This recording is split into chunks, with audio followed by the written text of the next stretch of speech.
Halo, kembali lagi di channel Rahasia Sukses.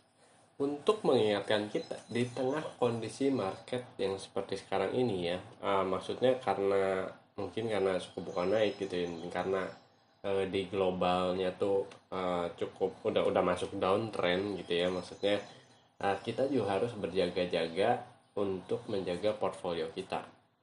Dan kita harus mengingat gitu ya, kalau kita memegang cash gitu ya tidak di dalam sebuah saham, itu juga adalah sebuah posisi yang menarik.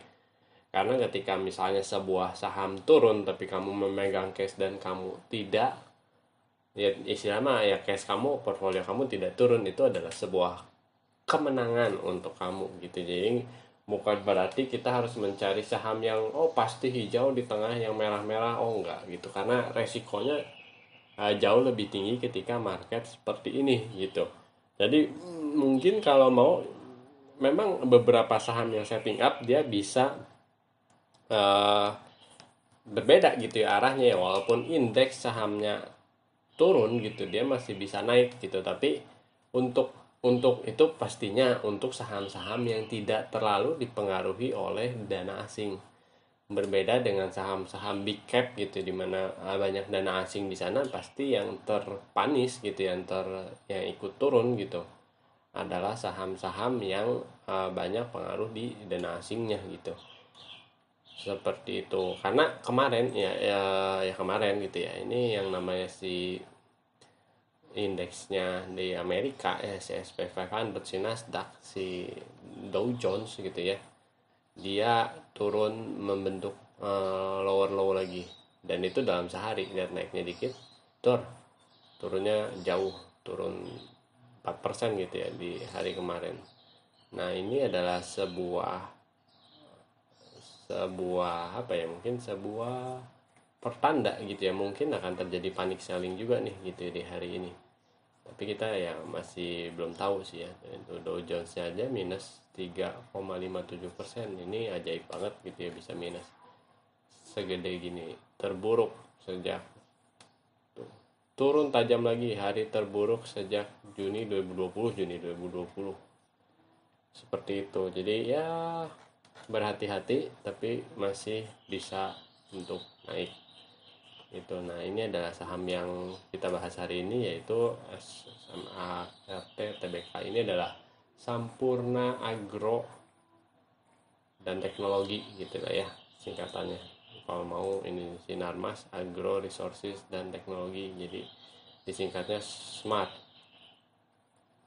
Nah ini sebetulnya saham yang udah setting up cukup lama gitu ya, dan dia berada di uptrend yang cukup sempurna juga. Sempat keluar dari EMA ini 150 nya, berada di ini, tapi dia sudah kembali ke jalan yang benar. Kalau kita lihat di P chartnya,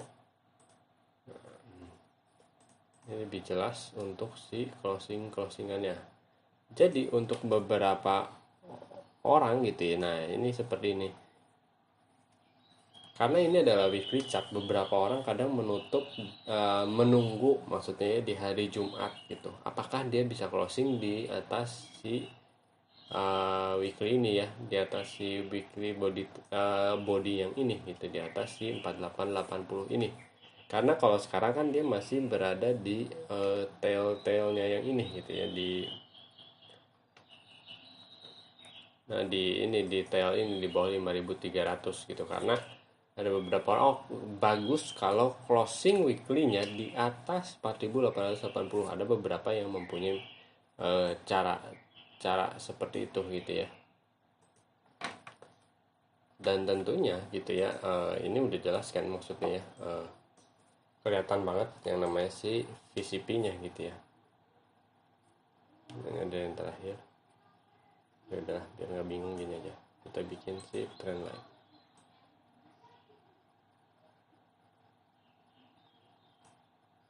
Ini trend line-nya pun cukup jelas harusnya ya, kalau kita mungkin seperti ini. Kita lihat sih ini.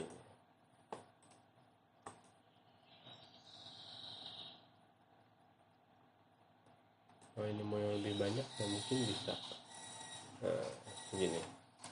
Nah, ini udah terlihat jelas gitu ya dia membentuk.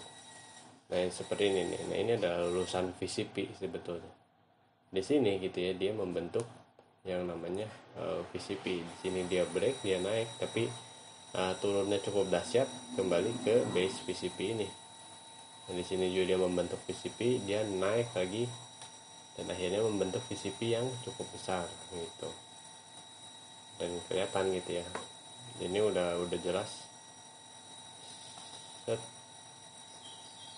volatilitasnya dari 30% turun jadi 20% turun lagi jadi 15%. Dan kita lihat nih pantulan terakhir ini, karena kemarin ini walaupun naik gitu ya dengan volume tinggi, dia gap up sih. Karena dia gap up, dia enggak gap up ya, sorry. Oh ya, dia nggak gap up, tapi dia di pada saat naik ini, tapi volumenya tidak terlalu signifikan, akhirnya dijual. Ya, kemarin dijual minusnya juga cukup dalam seperti itu. Dan inilah yang harus ya hati-hati juga gitu ya. Dan makanya kita lihat nih hari ini, kalau dia bisa bertahan, tapi kelihatannya kalau sekarang sell off begitu banyak gitu ya. Di sini kan sebetulnya VCP-nya dia udah cukup gagal nih, karena dia diturunin lagi gitu, tapi ya ini masih volatilitasnya masih lebih kecil lagi gitu ya, 11%. Nah, kita tunggu nih kalau dia bisa membentuk volatilitas ini turun gitu ya, walaupun tidak terlalu banyak gitu ya, akhirnya volatilitasnya jadi single digit. Nah, itulah dia cukup menarik untuk diikutin. Nah, kalau kita bahas laporan keuangannya sedikit gitu ya, ini di 2021 sebetulnya ya revenue-nya terus naik. Lalu net income-nya pun kita lihat dia juga cukup naik, dan ini ya cukup dahsyat lah, 80% gitu ya. Luar biasa, hampir triple digit return dia bilangnya gitu. Nah, ini udah keluar nih 2022 bulan Maretnya. Jadi dia revenue masih naik gitu, itu adalah suatu pertanda bagus gitu ya ketika revenue-nya dia naik. Net income-nya ya mirip-mirip, tapi biasanya nih kalau di akhir tahun tuh ini ya biasanya tuh banyak tutup buku, sedangkan ini biasanya lebih kelihatannya tuh lebih harus dibandingkannya sebenarnya dengan kuartal 1 karena di kuartal 1 di 2021, karena perbedaan biasanya waktu gitu, misalnya ada seasonalnya, ada apa gitu, dan di tutup buku 2020 satu pun kan pasti terjadi kayak gitu ya, di 3 bulan akhir biasanya dapat pembukuan. Biasanya kalau dapat pembukuan misalnya banyak supplier yang bayar seperti itu. Nah, itu yang mempengaruhi kenapa kadang di kuartal 4 gitu lebih tinggi. Dan kita melihat yang namanya ini dari tuh seperti ini, minus tiba-tiba plus gitu ya, misalnya di 12 bulan terakhir gitu, walaupun ini masih minus.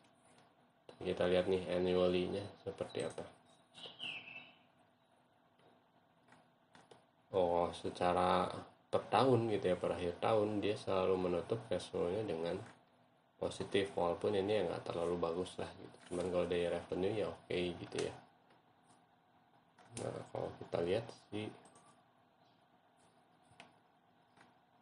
minus, bahkan ini dari financingnya yang ini ya, yang dia nambah utang, jadi cashnya bertambah, walaupun si operasional dan si investing activitiesnya dia minus, tapi financingnya dia berarti berutang atau mencari pendanaan, dan ini sebenarnya positif, berarti dia sedang mencari ekspansi juga seperti itu ya gitu. Nah, jadi kita wait and see lagi. Kita semoga di sini dia bisa membentuk yang namanya membentuk reversal. Jadi strateginya adalah dia turun, walaupun ini turun tapi dia turunnya terjaga, lalu dia bisa break ini gitu. Walaupun tentunya gitu ya, yang ditakutkan adalah setiap kali dia break ini dia turun lagi gitu. Cuman ini adalah uptrend sempurna gitu ya. Semoga kalau ini kan karena dia sebenarnya topnya tuh ada di sini gitu. Kalau dia bisa buka break dari sini itu pasti lebih bagus gitu. Tapi ketika membentuk low cheat ya, walaupun cheatnya sedikit tapi kalau resikonya rendah ya kenapa tidak diikutin. Itu oke, sampai di sini dulu video ini. Jangan lupa like atau komen jika ada yang kalian tanyakan, share dan diskusikan dengan teman kalian, dan yang terpenting tekan tombol subscribe. Sampai bertemu di video selanjutnya. Terima kasih.